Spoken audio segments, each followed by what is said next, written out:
तो एपिसोड 3 की शुरुआत होती है जहां हम देखते हैं कि ये मिंग जियारूरो से पूछ रही होती है कि क्या तुम सच में मुझे किसी कमरे में बंद करके मारना नहीं चाहती हो। ये बात सुनते ही जियारूरो ये मिंग को पीछे हटाने की कोशिश करती है, जिसकी वजह से ये मिंग पानी में गिरने वाली होती है। लेकिन तभी सब कुछ रुक जाता है और ये मिंग ऐसा सोचती है कि ये रुक क्यों गया, कुछ चल क्यों नहीं रहा है। फिर अचानक कीबोर्ड की आवाज़ आती है और उसके बाद ये मिंग पानी में गिर जाती है। और जब वो पानी में गिरती है तो नान हैंग उसे देख लेता है और वो भी पानी में कूद जाता है। जब वो नान हैंग को पानी में कूदते हुए देखती है तो वो ये सोचती है, ये तो एकदम नानफेंग जैसा लग रहा है। और वो ये सोचती है, इसके हाथों बचने से अच्छा है मैं मर जाऊं। और वो दूसरी तरफ स्विम करना शुरू कर देती है, पर नानहेंग उसको पकड़ लेता है और ऊपर ले आने लगता है। तभी 18 प्रिंस वहां भागते हुए आते हैं और पूछते हैं, येटिंग तुम ठीक तो हो? मैंने सुना कोई पानी में गिर गया। जिसपे येटिंग बोलती है, मैं तो बाहर हूँ, मैं तो ठीक हूँ, वो तो मेरी बहन है जो पानी में गिर गई है, जिसे नानहेंग कूद के बचाने गए हैं। तो 18 प्रिंस पूछते हैं, हैंग ऐसा हो ही नहीं सकता। तभी नानहेंग येमिंग को लेके ऊपर आते हैं और उनका जो पर्सनल असिस्टेंट होता है वो एक शग ले आता है ये मिंग को पहनने के लिए। फिर ये मिंग को याद आता है कि ये तो वही सीन है जिससे ये मिंग को प्यार हो जाता है। तो वो शग लेने से मना कर देती है और कहती है कि मुझे जाना चाहिए, मुझे कहीं और होना है इस टाइम पे। तो वो जा रही होती है, तभी जियारूरू उसको रास्ता रोक लेती है और कहती है, तुमने जानबूझ के पानी में कूदा ताकि तुम सेवन प्रिंस को सेड्यूस कर सको।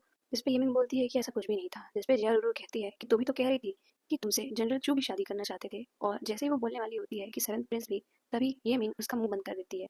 और उधर दूसरी तरफ ये टिंग ये मिंग से पूछती है कि ये सब क्या हो रहा है। जिसपे येमिंग बोलती है कि मेरे पास इसका कोई जवाब नहीं है। और वो नानहेंग की तरफ देखती है तो वो बस मुस्कुरा रहा होता है। तो येमिंग मनी मन सोचती है कि ये अभी भी नाटक कर रहा है और वो मनी मन सोचती है कि ये स्क्रिप्ट यही एंड हो जानी चाहिए। और वो नानहेंग की तरफ जाती है और उसको एक थप्पड़ मारने वाली होती है कि नानहेंग उसका हाथ पकड़ लेता है और पूछता है, ये तुम क्या कर रही हो? जिसपे येमिंग बोलती है कि तुमने मेरी जान इसलिए बचाई ना क्योंकि तुम मेरी फैमिली पावर चाहते हो। तो नानहेंग बोलता है, तो क्या मुझे तुम्हें वहां मरने के लिए छोड़ देना चाहिए था?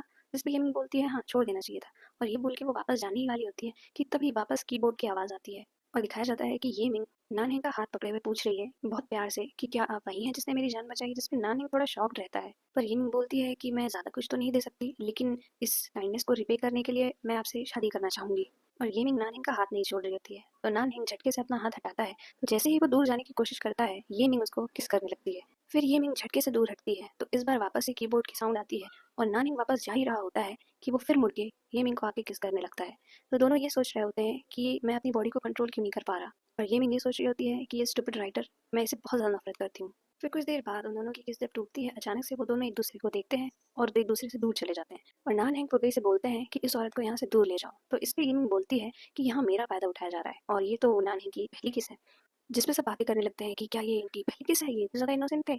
तो फुगई गेमिंग का मुंह बंद करते हैं और उसको वहाँ से दूर लेके चले जाते हैं। लेकिन फिर ये बात हर जगह फैल जाती है कि नान की पहली किस स्टोल कर ली गई है और वो स्टोल करने वाली कोई और नहीं, मिस्टर सॉन्ग की बड़ी बेटी है। फिर सब अलग अलग नुस्खे बताने लगते हैं कि ये वही परफ्यूम था जिसको लगाने के बाद यीमिंग ने नानहेंग को अट्रैक्ट किया और ये वही हेयर पिन है जो दोनों मैच करके पहनते हैं।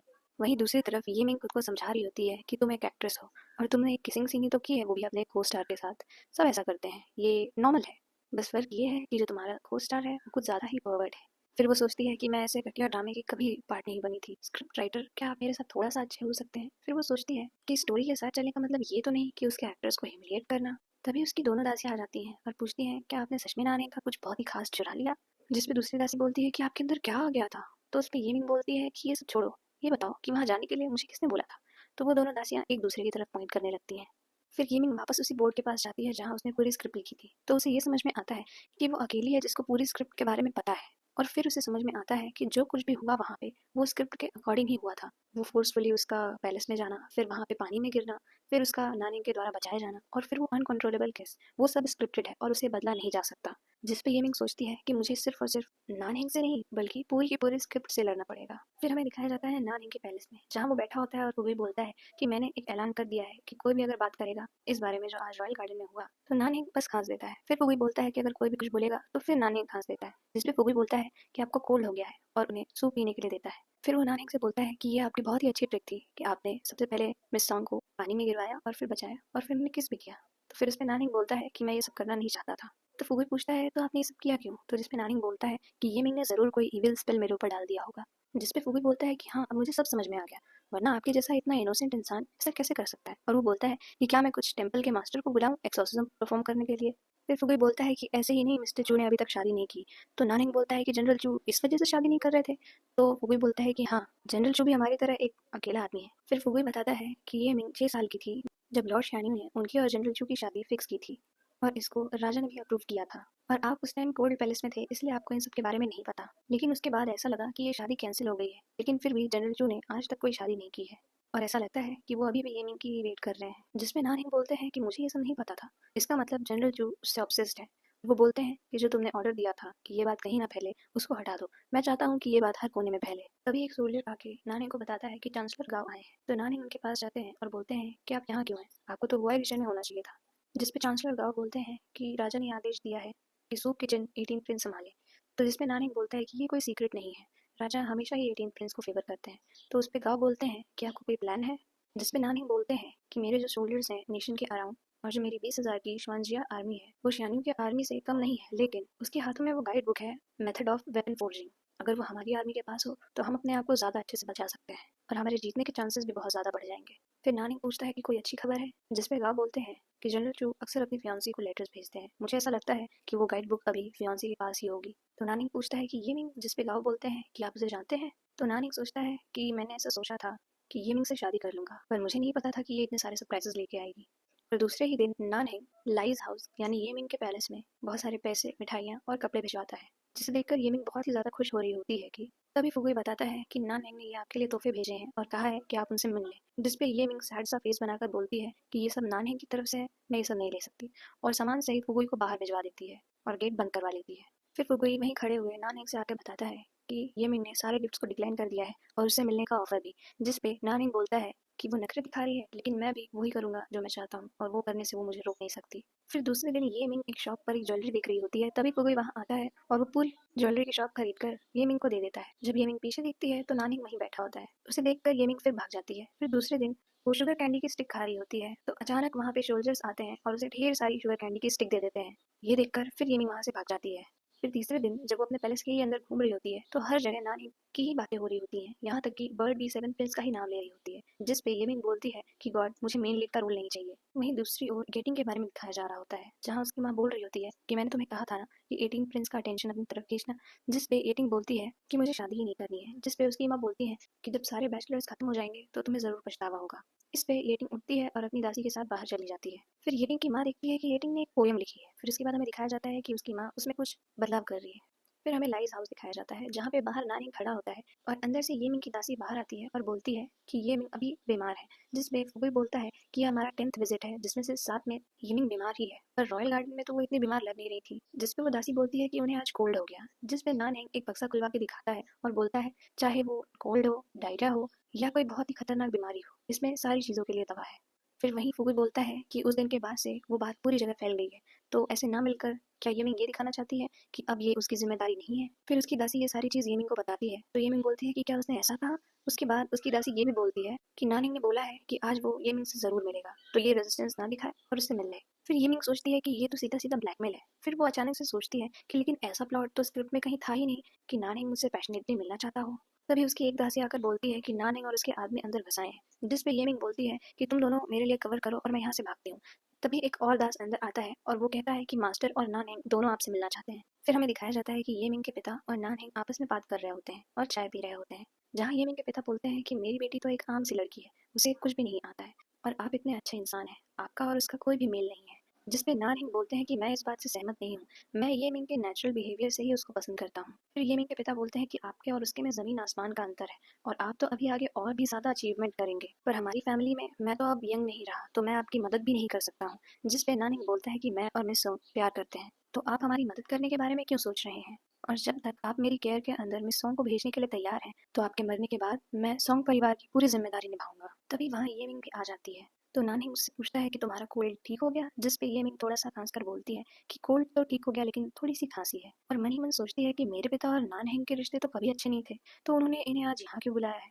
तभी उसके पिता ऐसा बोलते हैं कि तुमने मुझे बताया था कि तुम दोनों के बीच कुछ मिसअंडरस्टैंडिंग हो गई थी रॉयल गार्डन में, तो इसीलिए मैंने नानिंग को यहाँ बुलाया है ताकि सारी मिसअंडरस्टैंडिंग क्लियर हो जाए। जिसपे नानिंग बोलता है कि मैं और मिस सॉन्ग प्यार करते हैं, हमारे बीच कोई भी मिसअंडरस्टैंडिंग नहीं है। जिसपे ये मिंग के पिता बोलते हैं कि ऐसा नहीं हो सकता है, ये मिंग की शादी बचपन में ही जनरल चू के साथ तय हो चुकी है, तो मेरी बेटी को आपके लिए कोई फीलिंग नहीं है, आप इसकी फीलिंग को गलत मत समझिए। जिसपे नानिंग बोलता है कि क्या आप ऐसा कहना चाहते हैं कि मैं ज्यादा सोचता हूँ। तो इस पे ये मिंग के पिता बोलते हैं कि ये मिंग तुम ही बताओ, मेरे और नानिंग में से सही कौन है। तो उस पे नानिंग भी बोलता है कि हाँ बताओ कौन सही है। इसके बाद ये मिंग थोड़ा शांत हो जाती है तो नानहेंग बोलता है कि अगर आपको याद हो कि मैंने आपको लेक में आकर बचाया था और अगर आप भूल गई हैं कि उसके बाद क्या हुआ था तो मुझे कोई एतराज़ नहीं है बताने में। जिस पे ये मिंग हंसती है और बोलती है कि आपने मुझे बचाया, ये मेरी खुशकिस्मती है, लेकिन प्यार वो फोर्स नहीं किया जा सकता। और आप ऐसा मान लीजिए कि जो उस दिन मैंने किया वो मैंने नशे की हालत में किया। और मेरा छोड़िए, आप तो मार्शल आर्ट के एक्सपर्ट हैं, जब मैं ऐसा कर रही थी तो आपने मुझे ऐसा करते हुए रोका क्यों नहीं? जिस पे ये मिंग के पिता सोचते हैं कि ये मिंग आज इतनी अलग क्यों लग रही है। और फिर ये मिंग बोलती है कि हमें अलग अलग रास्ते चले जाना चाहिए। जिस पे ये मिंग के पिता बोलते हैं कि आज के बाद कभी भी तुम्हें पीनी नहीं है। और उस पे ये मिंग हाँ में सर हिलाती है। फिर ये मिंग के पिता बोलते हैं कि अब तो मिसअंडरस्टैंडिंग भी सॉल्व होगी। जिस पे नानहिंग बोलता है कि अगर ये मिसअंडरस्टैंडिंग थी तो अच्छा हुआ ये सॉल्व हो गई, अब मैं आपको कभी भी परेशान नहीं करूंगा। इसके बाद नानहेंग गेमिंग को बोलते हैं कि क्या तुम मुझे बाहर तक सी ऑफ करने आओगे। जिस पे येमिंग बोलती है कि ये अप्रोप्रिएट नहीं होगा, फिर सब हमारे बारे में बातें करेंगे। और इस पे येमिंग के पापा बोलते हैं कि जाओ। जिस पे येमिंग नानहेंग को बाहर छोड़ने के लिए चली जाती है। फिर बाहर जाने के बाद नानहेंग फुगुई को बोलता है कि तुम आगे जाओ और देखो कि कोई आए ना, मुझे मिस सॉन्ग से कुछ बात करनी है। उसके बाद फुगुई आगे जाता है और नानहेंग येमिंग के पास आता है और उसके पिंकी फिंगर को अपने पिंकी फिंगर में फंसा देखता है। तो जिस पे येमिंग बोलती है कि ये क्या कर रहे हो। तो इस पे नानहेंग येमिंग को बताता है कि उस दिन तुम ही ने मुझे कंट्रोल किया था। तो येमिंग वापस सोचती है तो हाँ, उस दिन येमिंग ने नानहेंग की पिंकी फिंगर पकड़ी थी। जिस पे येमिंग कहती है कि तुम भी कंट्रोल में थे। तो उस पे नानहेंग बोलता है तुम भी का क्या मतलब, नाटक करना बंद करो और बताओ तुमने कौन सा स्पेल किया था मेरे ऊपर। जिस पे येमिंग कहती है मुझे नहीं पता तुम क्या बोल रहे हो। जिसपे नानहेंग बोलता है कि मैं तुम्हें फूल लगता हूँ कि इन सारी बातों में आ जाऊंगा, बताओ ये क्यों कर रही हो। जिस पे येमिंग सोचती है कि मैं इन्हें ये भी तो नहीं बता सकती कि ये स्क्रिप्ट है। तब तक नानहेंग येमिंग के ऊपर एक चाकू रख देता है और बोलता है बोलो। तो येमिंग जल्दी जल्दी में बोलती है कि ये सब मिस्टर स्क्रीन राइटर ने किया है। जिसपे नानहेंग बोलता है मिस्टर स्क्रीन राइटर। तो येमिंग बोलती है हाँ, स्क्रीन राइटर वो सबको कंट्रोल कर सकता है और अगर तुम्हें समझ में नहीं आ रहा है तो तुम उसे गॉड ऑफ अर्थ बुद्धा की तरह ले सकते हो। फिर येमिंग बताती है कि उसने मुझे बहुत सारे ड्रीम्स दिखाए आपके बारे में, तो मैं इस दुनिया में आई हूँ आपको बचाने के लिए, हम एक ही तरफ हैं। तो नानिंग बोलता है भगवान, और उसने तुम्हें ड्रीम्स भेजे। जिस पे येमिंग बोलती है कि हाँ। तो नानिंग बोलता है कि तुम झूठ बोल रही हो। जिसमें येमिंग बोलती है कि मैं झूठ नहीं बोल रही हूँ। और फिर वो नानिंग के बारे में सारी चीज़ें बताने लगती है कि उन्होंने 9 साल पे क्या किया, फिर 10 साल पे, फिर 11, फिर 12। पर नानिंग बोलते हैं कि ये तुम किसी भी ओल्ड इंसान से पूछ लो तो तुम्हें बता ही देगा।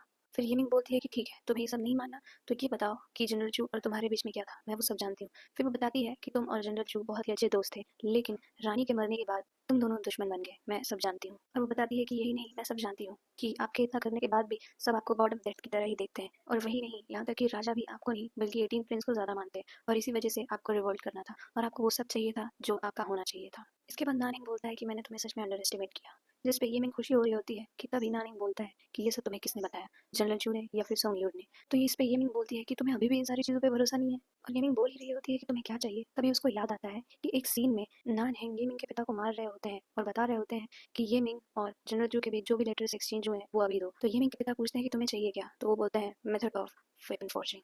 और जैसे ही येमिंग बोलती है the method of weapon forging, Nanheng उससे पूछता है कि तुम सुन भी रही हो, तुम क्या कह रही हो। जिस पे येमिंग बोलती है कि हाँ, method of weapon forging Xianyu army की, और अगर तुम्हें वो चाहिए तो मैं हेल्प कर सकती हूँ। फिर येमिंग बोलती है कि मैं सच में तुम्हारी मदद कर सकती हूँ, अब तुम मुझे जाने दो। जिस पे नानिंग बोलता है कि ठीक है, आज जो भी हमारे बीच हुआ ये किसी को भी पता नहीं होना चाहिए, आज के बाद हम एक साथ हैं। और इसके बाद नानिंग वहाँ से चला जाता है। जिसके बाद येमिंग मेथड ऑफ वेपन फोर्जिंग के लिए खोज करना शुरू कर देती है। वो ये बोल रही होती है कि मुझे ये कहाँ मिलेगा, और कहती है कि स्क्रिप्ट में तो ऐसा ही लिखा था कि जनरल चू ने जो मुझे लेटर्स लिखे थे वो उसी में था, लेकिन ये पहले से इतने ज़्यादा बड़े हैं कि मुझे कहाँ मिलेगा वो सब।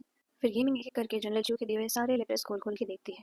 फिर अचानक उसे मिलता है the method of weapon forging, लेकिन उसमें कुछ भी नहीं लिखा होता है। वहीं दूसरी तरफ हमें नानहेंग की तरफ दिखाया जाता है, तो वहाँ फुगुई भागते हुए आता है और बताता है कि ये मिंग बहुत ही ज़्यादा रिजर्व रहने वाली एक लड़की है, ना वो ज़्यादा पैलेस में आती है, ना वो आपके बारे में इतना ज़्यादा ध्यान देती है। जिस पे नानहेंग बोलता है कि मेरे बारे में ध्यान नहीं देती, लेकिन इतना सब कुछ पता है।